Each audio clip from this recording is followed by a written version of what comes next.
Alors, Marc, je te donne la parole.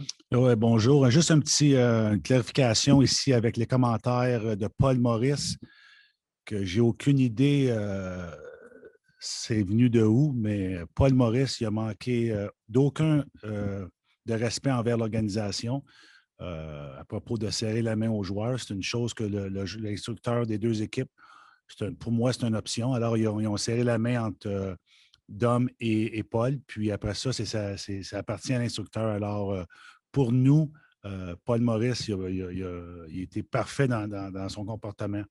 Puis, en anglais, maintenant, just want to make sure that, there was rumors or there were saying around media that Paul Maurice lacked respect for the Montreal Canadiens for not shaking the players' hands. It's not at all. It's a coach's decision. They shook hands between each other, and that's the right thing to do. And after that, it's up to the coaches if they want to do the players or not.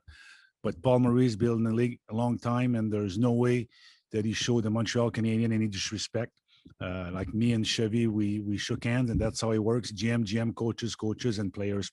So with that, I'll take your question. Répondre vos questions. Merci.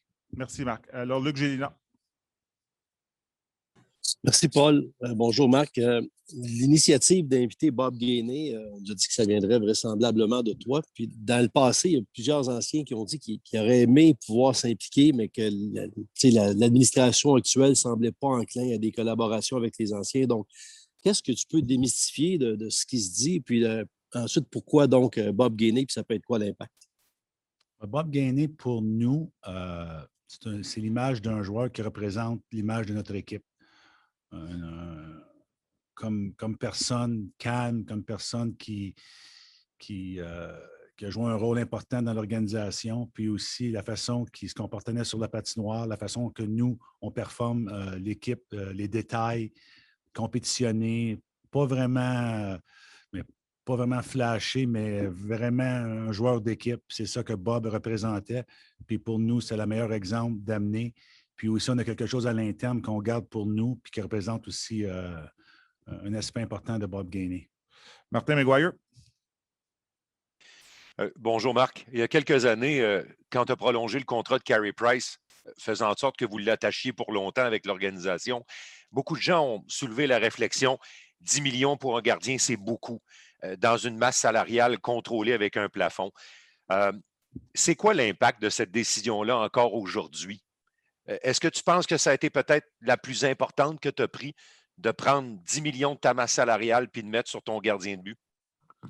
Oui, comme vous voyez dans les séries, toutes les équipes qui vont le plus loin de série en série ont toujours des gardiens qui performent. Puis, pour avoir du succès dans les séries, ça prend vraiment un gardien de but qui est à la hauteur. Alors, Carey Price, on l'avait ici à Montréal, puis il n'y avait aucune raison de le laisser partir pour que lui ait du succès dans une autre organisation. Alors, c'est un joueur clé pour nous. Écoute, c'est une décision qui a été réfléchie, mais c'est encore aujourd'hui la meilleure décision qu'on a prise. Jean-François Chaumont. Marc. Cette année, on ne se cachera pas, tu t'es quand même placé beaucoup de pression sur les épaules. Tu étais le premier aussi à dire que tu étais prête à te placer la tête sur le bio s'il arrivait quoi que ce soit.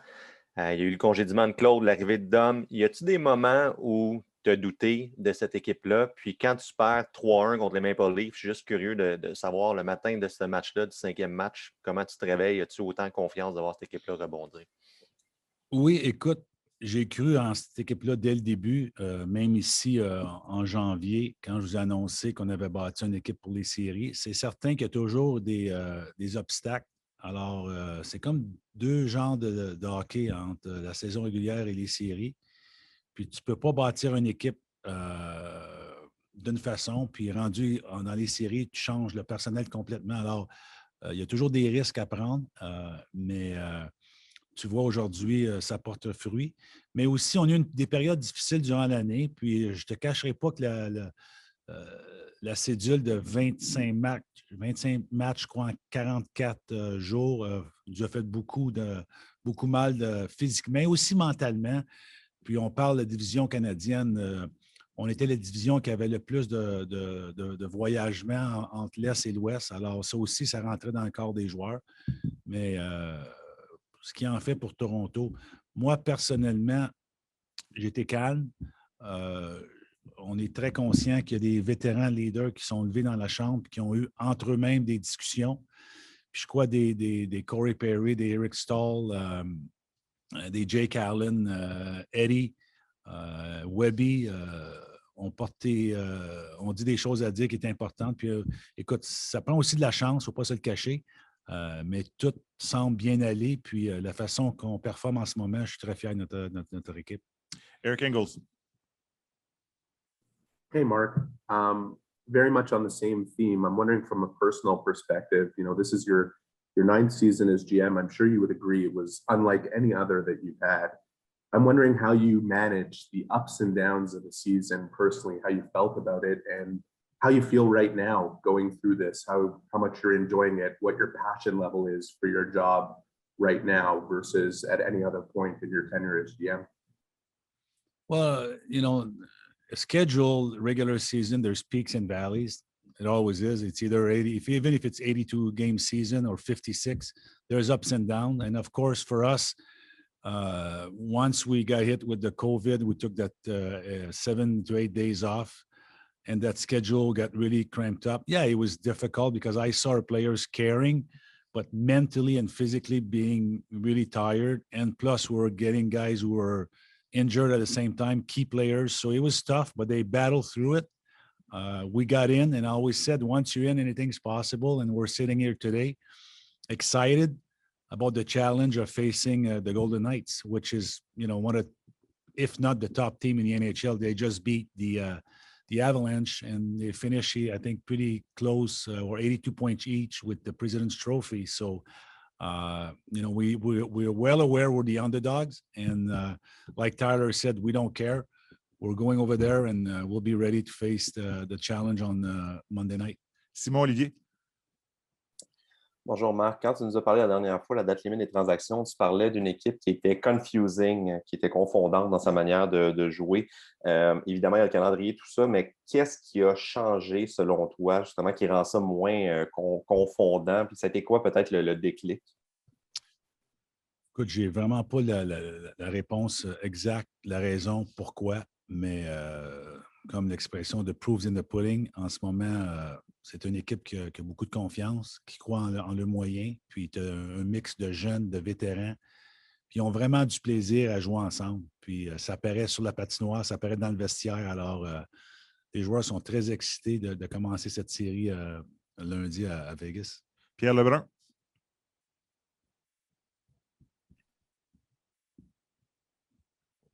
Go ahead, Pierre. Allô? Oui, on t'entend, Pierre. OK.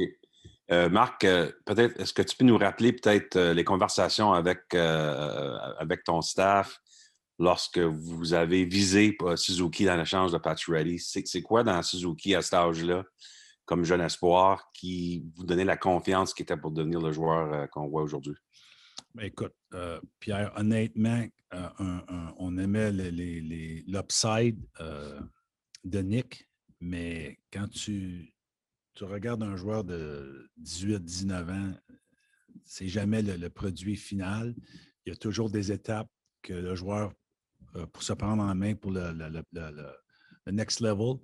Mais je me souviens très bien à Owen Sound, dans les séries éliminatoires, je crois que c'était contre London, puis une autre équipe, ils sont allés en 7 matchs, puis Nick était le joueur qui a levé son niveau de jeu à un autre niveau supérieur. Tu sais, il y a des joueurs sous la pression ou sous les gros moments qui they'll fold, mais Nick, depuis très longtemps, son niveau de jeu monte de plus en plus que le stage est élevé. Alors, c'est une chose. Puis même à la Coupe Mémorial contre Ottawa, j'avais été le voir jouer.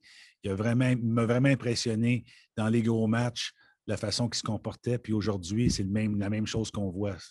Puis encore là, Nick, il y a encore beaucoup de potentiel encore à s'améliorer, même au niveau qui est rendu aujourd'hui. Je pense que c'est un joueur qui est vraiment la façon qu'il pense. Puis ses habiletés, on est vraiment fiers de l'avoir avec nous. Patrick.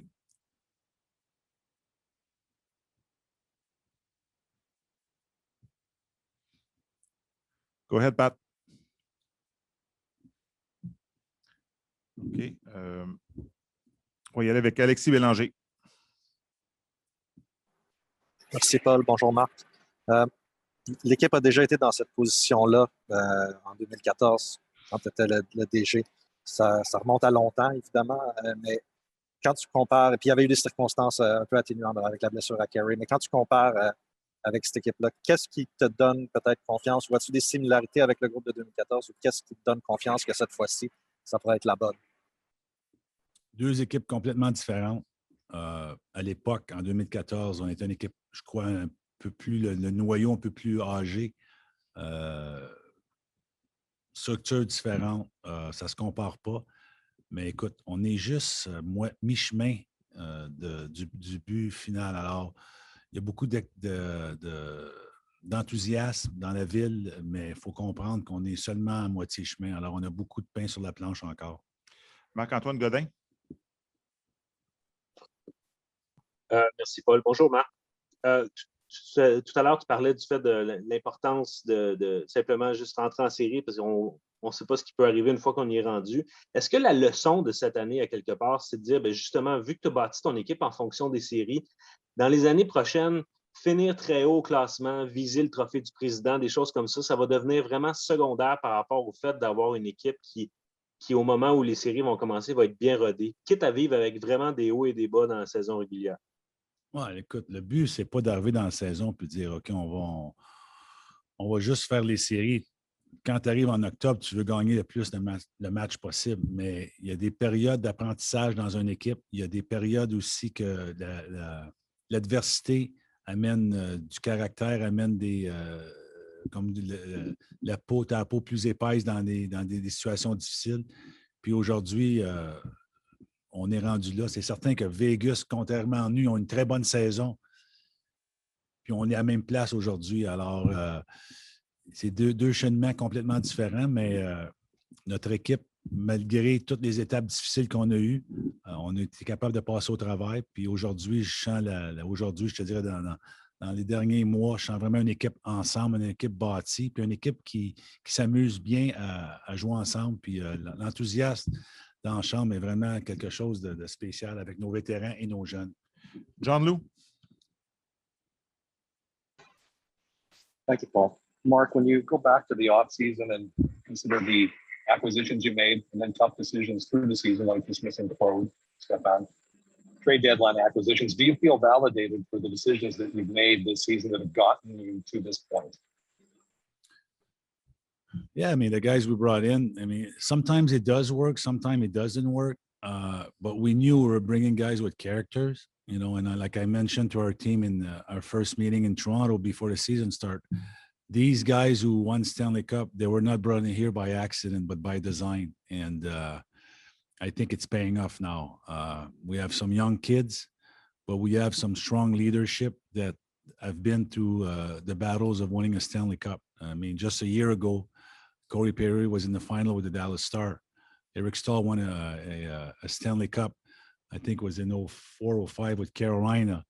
And the message, I believe they told the guys, and I've lived it myself. It doesn't mean you go to the conference final or Stanley Cup final that you'll be automatically be back a year or two from now. It's a privilege to be where we are today, and it takes a long time sometimes to go back, to be in the position we are today. So seize the moment and make the best of it. And that's what I believe the message was. And to respond, so far it's been very good. And we'll take a last one. It goes back to Pat Hickey. Thank you, Paul. Mark, do you use a Las Vegas term? You're playing with house money now. Nobody's expected you to get as far as you have. How much of an advantage is it being the underdog and people not taking the Canadian division not seriously? Well, so far the underdog hasn't hurt us at all. And as far as the Canadian division, I'm not sure where does that come from. I mean, there was not an easy night in our division. Like I said, travel was hard. I mean, even the last place team or close to last place team, Ottawa Senator, they finished pretty strong, and the whole year, if it wasn't from their start, they'd probably be battling for a playoff spot. So there was no easy nights in our division. So whoever said it was an easy division, that you could ask all the players in the Canadian teams. It was not an easy division. I can't speak for the other ones, but I know here in Plus Hockey in Canada, you're on the spotlights every night. So it was a tough division, and hockey was at its best. Every team almost had superstars, and it was not easy. So for us, you know, like I said, we're happy, but we're not satisfied. We have some unfinished business, and it's going to start Monday in Vegas. Merci, Marc. Thank Merci you, everybody. beaucoup. Thank you, guys. We'll be back with the coach. On revient avec le coach post-practice. So in about 45 minutes or so. Merci. À plus tard.